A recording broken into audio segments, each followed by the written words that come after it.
Yun mga kalabs, ayan, magandang araw po sa inyong lahat dyan, Luzon, Visayas at Mindanao, all over the world, kababayan. So yan for today's vlog mga kalabs. Andito na po si YNG sa Luti at syempre panibagong araw, panibagong update na naman po si YNG mga kalabs. Ayan. So ngayon, papakita ko po sa inyo kung ano yung ginawa nila mga kalabs. Kasi po wala pa pong simento. Ang na-deliver pa lang po ay ang isang haul na graba tas dalawang buhangin mga kalabs. So nag-aga ko og nga rin mga kalabs, nagsayo ko og nga rin kay grabe na init mga kalabs paghapon. Sobrang doble yung init po. At nagdala ako ng damit pa muna sa pawis mga kalabs, kay ganito na ako mga kalabs. So yan. Mega love shout out po sa inyong lahat. So yun mga kalabs, so yan o, na dalawang haul na buhangin mga kalabs, isang haul na graba ang na-deliver pa mga kalabs. Ang simento hindi pa na-deliver. Siyempre ito panambak mga kalabs, nakalagay na sila kaagad sa sako ngayon. Maaga pa po dito. Ayan, wala pa pong na-deliver na simento. Mamaya pa ata yun ma-deliver mga kalabs. Tingnan nyo, wala pa yung simento. Siyempre papasok si YMG dito mga kalabs. Ayan, nangaon pa sila Kuya Bimboy at si Kuya Ronel. Si Kuya Marlon mga kalabs, nagkaon na daw sila sa ilaha. Ayan, alam niyo mga kalabs, si Kuya Marlon kumakain yan kaagad sa kanilang bahay. At hindi yan kumakain sa kagaya nila Kuya Ronel mga kalabs, kasi nahihiya po si Kuya Marlon mga kalabs. At syempre kumain pa sila Kuya Ronel at si Kuya Bimboy. Yun, wala si Kuya Jojo mga kalabs, si may karamdaman. So yun, papasok yun bukas mga kalabs. At syempre panibagong update na naman po. Yung gagawin po nila ngayon is magtambak sila mga kalabs sa kwarto po mga kalabs. Malapit na pong mapuno at syempre mapupuno na po ngayon yung kwarto ko po sa panambak. At yan yung gagawin nila. Wala yung foreman mga kalabs.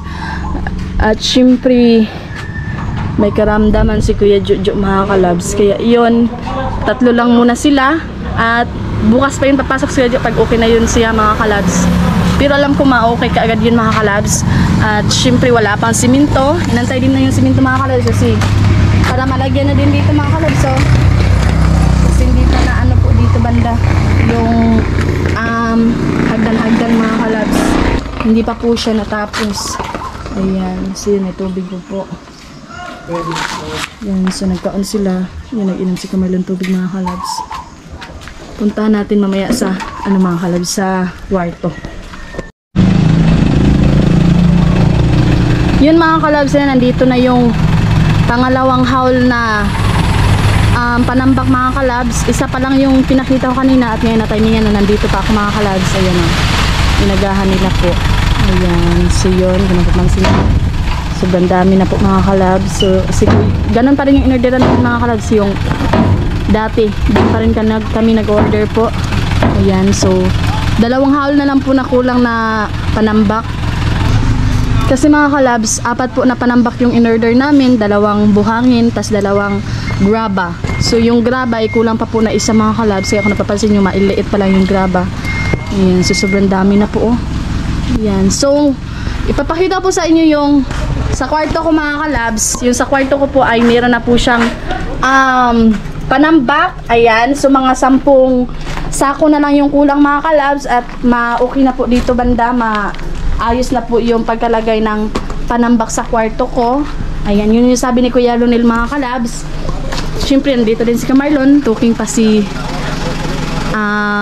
Carmel, tas ang driver mga kalabs sa panambak.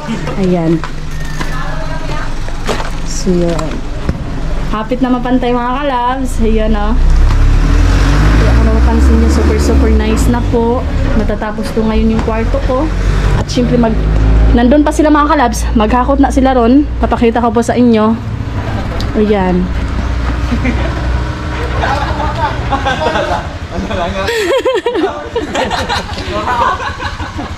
So yan, nag-istoryahe si Carmel, tas yung driver mga kalabs nag-iya sa among gi-orderan.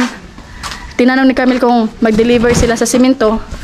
Sabi niya mga kalabs, Hindi pa daw siya sure kasi wala pang maghakot sa simento mga kalabs sa punta sa kanyang sakyanan. Kaya yun, kung mahakot na, mag-deliver lang yun sila mga kalabs. Ayan. Ayan, naghakot na si Kuya Ronil.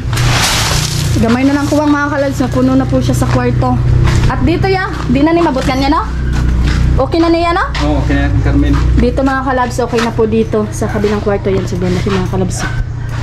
Napaka-wow po. So yun, iba yung inorderan namin ng C4 lens mga kalabs at angle bar. Doon kami sa kabilang mga kalabs. Yung dati namin na kinuhaan ito, ganun pa rin mga kalabs. At syempre sa buhangin, doon lang sa kabila din. Ganun pa din yung kinuhaan namin ng buhangin tsaka mga panambak po. So, bali dalawang store po yung inordera namin. Ayan. Kaya yun, kung papansin nyo. Antay lang kami mga kalabs at medyo natagalan po talaga kasi po daming diniliveran mga kalabs. Ganun talaga basta sobrang daming bumibili ganun. Ayan po. Napakaganda po ng pintuan na at hindi na makapasok-pasok yung tao dito mga kalabs. Hindi na rin ako makalabas-labas po dito kasi meron na po siya nakaatang na plywood. Ayan. Yung sira na plywood mga kalabs inatang. Tapos dito din sa kabila. Diyan din sa bala mga kalabs sa kabila. Hindi na ako makapunta sa tambayanan po kasi inatangan na po siya para wala yung makaagi-agi mga kalabs. Safe po siya. Tapos hindi rin naman mga kalabs, gawin na lang po ang tambakanan. So si Kuya Marlon yung taga-bukas sa sako mga kalabs. Si Kuya Bimbo yung tagalagay. Si Kuya Ronel ang taga-hakot. At natimingan mga kalabs, wala pansinin ko kasi Kuya Jojo ay may karamdaman mga kalabs. Kaya yun, muna sila ngayon, maglagay ng mga panambak sa mga kwarto mga kalabs. Tas sa kwarto din nila mga kalabs. So yun. Ayan. Super init po, sobra. Yan o. Kaya mga kalabs, sinagahan ko po talaga pumunta dito kasi paghapon po talaga mga kalabs, parang yung init mga kalabs dublihin sa umaga, ganun.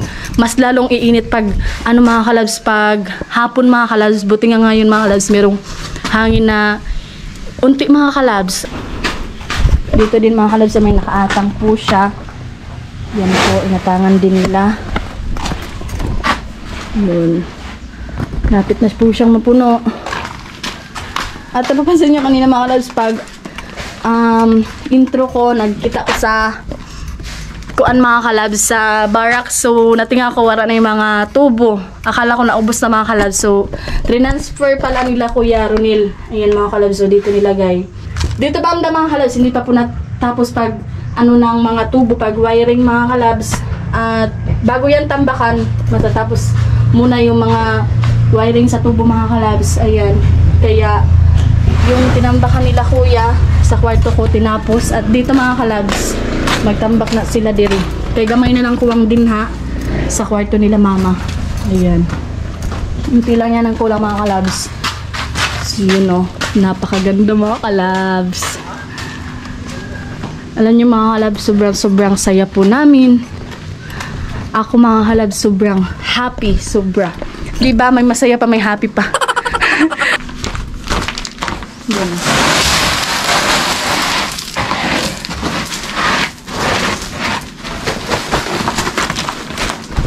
Yung in-order namin na simento po, 50 sack po na simento mga kalabs. Ayan. Yung steel bar mga kalabs, meron pa natira mga 16mm yan. 16mm na lang mga kalabs yung natira. Kasi naubos na po yung 10 tsaka 12. Kaya gigamit nila din mga kalabs sa pag-flooring. Para ligon siya. Kailangan gamitan po talaga ng steel bar. Ayan. So yan mga kalabs, ayan, napahapit ko ka Carmel og pagkaon. Gihatdan ko niya mga kalabs kay niya pa ko muuli, kay diri anay ko magtambay. At syempre human nagkaon ng mga pandaygain na mga kalabs. So panibagong snack na naman po dinala ni Carmel. Kasi super init po, nagdala si Carmel ng kubra. Ayan mga kalabs, human na sila yung snack. Yun, tingog na, sudlan na nabilin mga kalabs. At gibaklan po ko ni Carmel og Coca-Cola na Coke. Ayan o, Coca-Cola. At may ginaw din ng water mga kalabs. So, gibalin na ni siya kay. Dili na po sila tambak mga kalabs. At yung ulam ko, ito mga kalabs, pero walang kutsara na dala mga kalabs. O diba, ang galing. Ang galing ni Carmel mga kalabs. May sili po siya. Hala, gibawnan ko tuloy mga kalabs. Nya na ay, ade o, gulay. Tinula po, maupod ang giswa nila Kuya Ronel. Yan, isda mga kalabs. Tas wala akong kutsara, so maghugas na lang po ako ng kamay. Meron naman pong tubig dito. Ayan, dinala yung tumbler ko mga kalabs. May lagay na tubig. So yun, kakain po muna si Way Angie kasi gutom na. Ayan po, kain tayo mga kalabs. So tuloy mga kalabs yung ulam. Ngayon na ulit nakakain ng tuloy mga kalabs kasi bihira lang po talaga yung pakuha sa tuloy. So yun, tuloy pa rin yung pagkakami kuya. Tuloy mga kalabs sa kwarto nila mama. Ayan po. Kain ko muna si Way Angie at ang sarap ng ulam ko mga kalabso. May sauce po na tuyo at suka. At may ano din limon yan mga kalabs. I mean may sili. Walang limon pa na.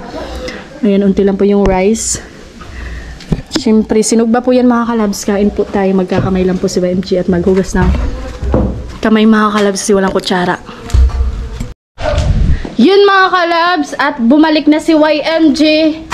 Kauman na ni Way Angie kaon mga kalabs. Sobrang busog ko na po at naubos ko yung rice. Unti lang yung rice mga kalabs. Kalahati lang po. Kalahati pero marami yun mga kalabs. So yun, dinala niya kami yung ano ko pa. Kasi pauwi na po siya. Kay muhatod pa na siya kamama sa Aguada mga kalabs. Ay na ay at doon si mama sa Aguada. At syempre, ako unya na ako mauli mga kalabs. Kasi dito ako magtatambay sa Lute. Mamaya na po ako uwi kapag uwi na po yung mga trabahador. Kasi mama hindi pala nakapunta dito mga kalabs kasi po ako na po nga rin mga kalabs kay nagsayo kong vlog. Unya na po to siyang hapon mga kalabs kaya ako na po nag-una og nganhi. Ayan, tapos na siya mga kalabs. Perfect na kaayo, di ba? Kuwang na nandiri og ano mga kalabs, flooring. Parehas sa sala mga kalabs. Na flooringan na sobrang ganda na po maglakad-lakad. Ayan, hindi na mahihirapan mga kalabs kasi meron na po siyang flooring. Ayan po. Ang ganda-ganda na ang kwarto ko mga kalabs at sobrang nakaka-excited po talaga na dito kami titira mga kalabs kasi first time po talaga mangyari sa buhay namin na malapit sa kalsada yung bahay namin. At kasi yung bahay kasi namin mga kalabs malapit lang po talaga kami sa dagat. At yun, na-experience na din namin ang ano mga kalabs ang magpuyo sa daplin sa kalsada. Diba? Yan ang tindahan mga kalabs. Bakanan pa po siya. You know.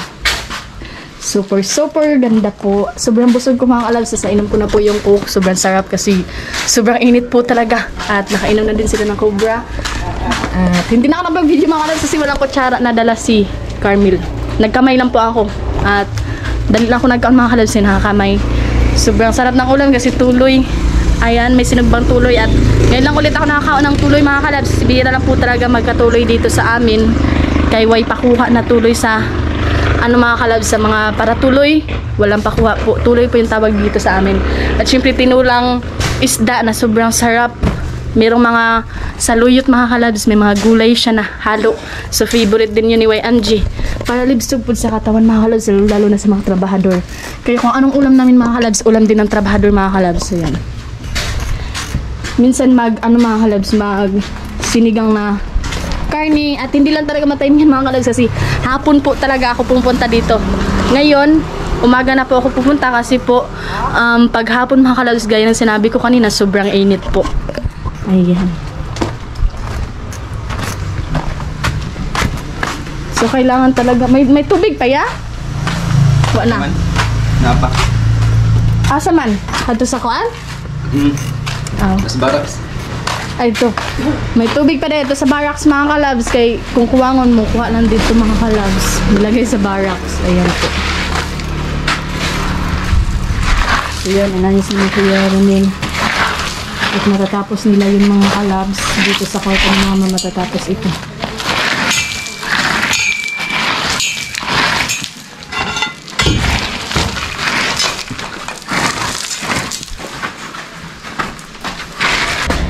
So yun, mega love shoutout po sa mga viewers ko dyan, sa mga supporter ni YMG, lalo na po sa mga subscriber ni YMG. Maraming salamat sa inyo lahat mga kalabs and also sa mga OFW natin dyan. Sana po ay nasa mabuting kalagayan po kayong lahat, ma'am and sir. And mega love shoutout din po sa mga Soward family, sa mga Bukana vloggers, sa mga Boreas vloggers. Shoutout po sa inyo lahat. at maghimat po kayong lahat mga kalabs. Sana po ay nasa mabuting kalagayan po tayong lahat. Ayan. Hangin na dito mga kalabs kasi po sa bahay kasi wala nang hangin. So baliktad na naman, dito naman may hangin-hangin na po siya mga kalabs, kaya amihan dito sa bahay. At dito, ano naman, kumbaga habagat naman mga kalabs, kaya mayroong hangin na dala-dala mga kalabs. Tas dun sa bahay namin is wala na pong hangin. Kaya doon amihan na, sabi ni Papa mga kalabs. Kapag linaw na, wala nang hangin doon, ay ang tawag doon amihan mga kalabs. Kapag malakas naman yung hangin, habagat. Tas dito naman mahina mga kalabs. Tas ngayon, may hangin na po siya, hayahay na po siya mga kalabs. So yun.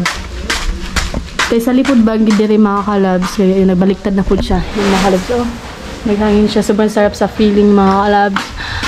Yun, nakaka-excited po talaga. Sobra. Siyempre, hindi lang po ako yung happy mga kalabs. Kami pong lahat sobrang saya po kasi ito lahat ay hindi inakala po talaga. Unexpected blessing po ito mga kalabs. So yun, magsha-shoutout po ako ngayon. Abangan nyo po yung mga pangalan nyo at mag-shoutout po si YNG. At ganun yung sinabi ko mga kalabs, tuloy pa rin yung kanilang pagtatrabaho. Ayan. Si Kuya Ruel pa rin yung naghahakot mga kalabs. Naghahakot. Ayan, sobrang init po talaga. Di madaling mag-construction worker mga kalabs, sobra. Hindi po talaga madali. Lalo pag mainit yung panahon, maulan, ganun pa rin mga kalabs. Sobrang hirap po talaga mag-construction. Lalo na pag matanda na mga kalabs. Kaya kung may makikita po talaga ako na matanda na nag-construction mga kalabs, maawa po talaga si YNG mga kalabs kasi matanda na, dapat nagpapahinga na, diba? Ang iba mga kalabs ay nagtatrabaho pa, ganun para sa kanilang pamilya. Yun mga kalabs, ayan, magsha-shoutout po ngayon si YNG and mega love shoutout again sa inyo lahat mga kalabs. At mega love shoutout po kay Kuya John. Ayan niya, maraming salamat po and just for me magabalo sa inyo dyan niya at always po kayo maghimat. Lalo na po sa trabaho niyo Kuya John. Tuloy na po yung kanilang paghakot ni Kuya Ronel ng mga panambakya papunta sa kwarto na nila mama kasi tapos na po yung sa kabila po yung sa kwarto ko. At syempre maraming salamat po Kuya John and more blessings to kami just for me magabalos again and always po kayo maghimat Kuya John, lalo na po sa trabaho nyo po. Maraming salamat Kuya John and God bless you always po and thank you na marami mega love shout out po sa inyo dyan Kuya John. So yun mga kalabs, ayun mag-shoutout na po si YNG. At hindi ko na ito patatagalin mga kalabs. Ayan. So, mega love shoutout po Kuya Esa Akmalinaw. Thank you so much Kay Kuya Marsophie Vargas, mega love shoutout po. Kay Kuya Emalinaw, mega love shoutout Kuya M. Thank you po. Kay Kuya Mario Madrid, mega love shoutout po. Thank you so much po. Kay Kuya Andres Domenador, mega love shoutout. Kay Kuya Christian Basaka, mega love shoutout po. Kay Kuya Gilbert, mega love shoutout. Kay Kuya Manunton Dalan, shout out po Kuya Arnel Regis, ayan shout out po. Kay Kuya Rick 148, mega love shout out. Kay Kuya Edgar Dizon, shout out po Kuya Edgar. Kay Kuya Lemuel Somel, mega love shout out po. Pinagpawisan si YMG mga kalabs. Kay Kuya Bonifacio Bunhok, mega love shout out po Kuya. Kay Kuya Rajim Kasilangan, shout out po. Kay Kuya Romel Gabo, mega love shout out po Kuya Romel. Durans, shout out po Kuya Serot Official, mega love shout out. So yun yung mga nag-comment nung last video ko po mga kalabs and mega love shout out din po kala Kuya Helbert 41, kala Kuya Kabandirang Reyes, kala Kuya Andy Ambay, kay Kuya Nelo Lasco, mega love shoutout po and sa mga hindi nag-skip ng ads again, thank you na marami sa inyo lahat mga kalabs and God bless po sa inyo lahat. So yun mga kalabs, yan, tuloy ka pa rin yung kanila paghakot diri sa kwarto na isa mga kalabs. Ayan, so sobrang nakaka-excited po talaga. I'm so blessed talaga mga kalabs and sobrang saya po namin lahat. At yun nga, so tuloy-tuloy pa rin yung update ni YMG at hanggang dito lang po tayo mga kalabs. Sana po ay nasa mabuting kalagayan po tayong lahat. God bless po sa inyo lahat mga kalabs and always po tayo maghimat mga kalabs. So yan, babosh!